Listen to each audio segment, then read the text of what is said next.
Hello. So in this video, we're going to talk about the red herring fallacy.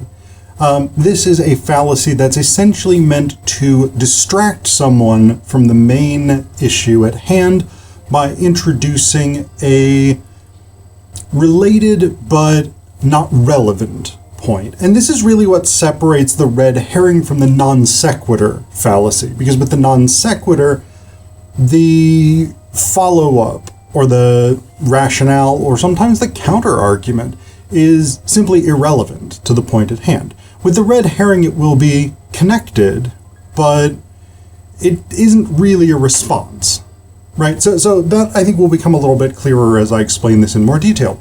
So basically the idea, the term red herring comes from the herring, the fish, right? Smoked herring in particular, which can have a very strong fishy smell, and anecdotally could be used to throw bloodhounds and other sort of tracking dogs off of a scent, right?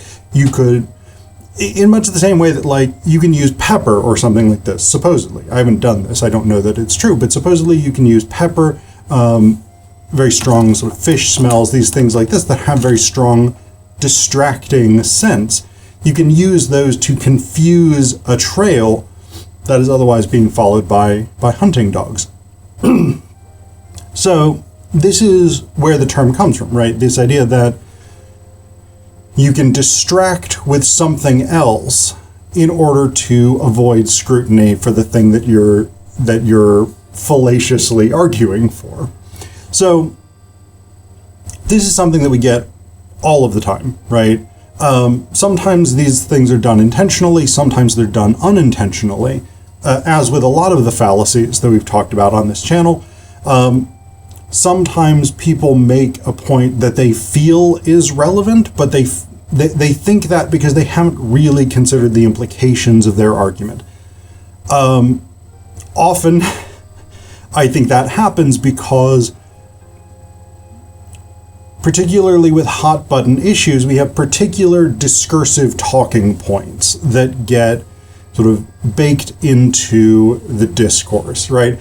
Particular ideas, particular claims, assertions, whatever it is, that are a normal part of talking about issues like reproductive rights, gun control, immigration, taxation, etc., these kinds of things. And people default to those talking points, particularly people who are not super well informed about the intricacies of these issues will default to those fairly standard and often simplistic talking points. And so they end up repeating these red herring claims because they haven't critically considered whether or not what they're saying is actually connected to the argument at hand. So I'll give you actually a real world example that I saw not too long ago on social media. This was a post sort of addressing the broad anti-intellectualism in the US, and particularly skepticism around the medical community's near universal endorsement of vaccines and masking in response to things like the COVID pandemic, right? Here in the US, that was an extremely politicized thing, not scientific. There was not a scientific debate about it.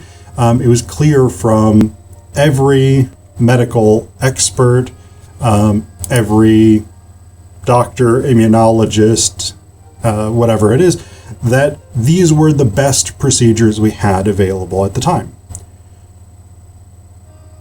But because information about the pandemic changed, people seized on that as a reason to distrust expertise. You combine that with a long history of anti-intellectualism in the US, and things did not go well. But anyway, so this post basically said,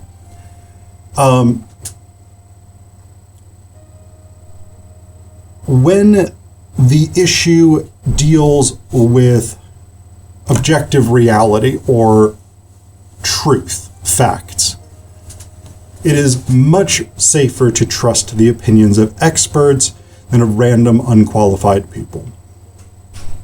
In principle, that really shouldn't be controversial, right? That seems fairly obvious if you're not a moron. And actually, interestingly enough, I was talking to somebody, here at Penn State, we had an education abroad fair, and I went to represent my program, Literary London, and I was at a table next to some people who were going to Ireland. And one of the things that the head of that program told me, because we were talking about Ireland, and one of the things that she said was, when they had gone to Ireland the previous year, one of the things that the students had asked Irish people as part of their sort of research gathering was, are you skeptical of medical experts' advice about things like the COVID pandemic? And the Irish were like, no, that's dumb. What the fuck are you even talking about? Why would anybody ever do that? And the fact that that was such a normal thing here in the US, in other countries, it was just complete nonsense. It looked ridiculous to other countries, et cetera, et cetera. But anyway, so this was a big thing. And part of the reason that I harp on that the US seems to really have been the exception to this is because you need that information in order to understand this debate. And I because this is up on YouTube, people from all over the world may be watching this. And so it may not make sense if you don't have that framework of people in the US have a profoundly stupid distrust of anyone who knows anything about anything. Not all of us, obviously, but a significant enough chunk of us to cause major problems. So that was the assertion, basically, right? When it comes to objective things about the world, an expert is more likely to be correct than a random person who has gotten information from Google, YouTube, and social media. I knew, as soon as I saw this post, that in the comments section, there would be red herrings. There would also be non sequiturs. Some of them, I'll give you a couple of examples of counter arguments that are in fact red herrings, that do not, in any substantive sense, disprove this argument. One critique, one counterpoint, many of you might anticipate this one, is that, well, experts often do get things wrong. Sure, that's true. No one has ever said they don't. No one has ever said experts have a 100% success rate. But that doesn't really change the argument that experts are more likely to be correct than random people.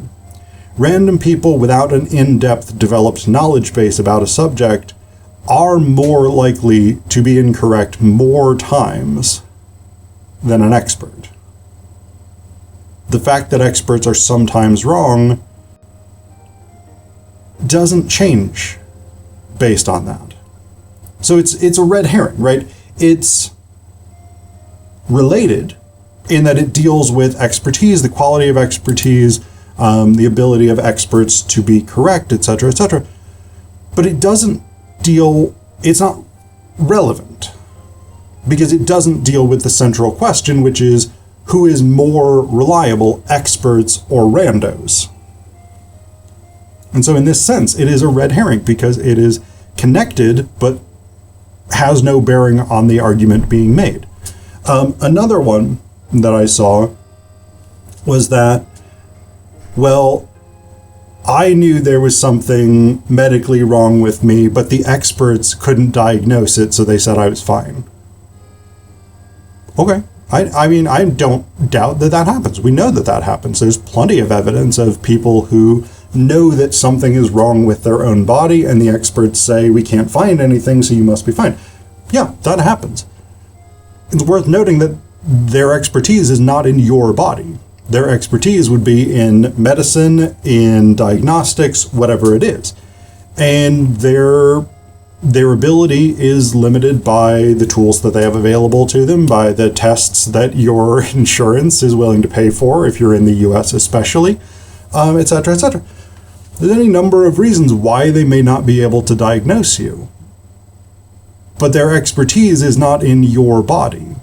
and you would not be able to diagnose other people. You wouldn't even be able to tell whether or not there is or is not something medically wrong with someone else. You don't have expertise. You have experience in an extraordinarily narrow field that no one specifically has expertise in. So, again, it's related. It deals with the question of how trustworthy should experts be considered? How much should we rely on them? How should we trust them unconditionally? No. By the way, the answer is no. But you should trust again, and this is the thing, is like,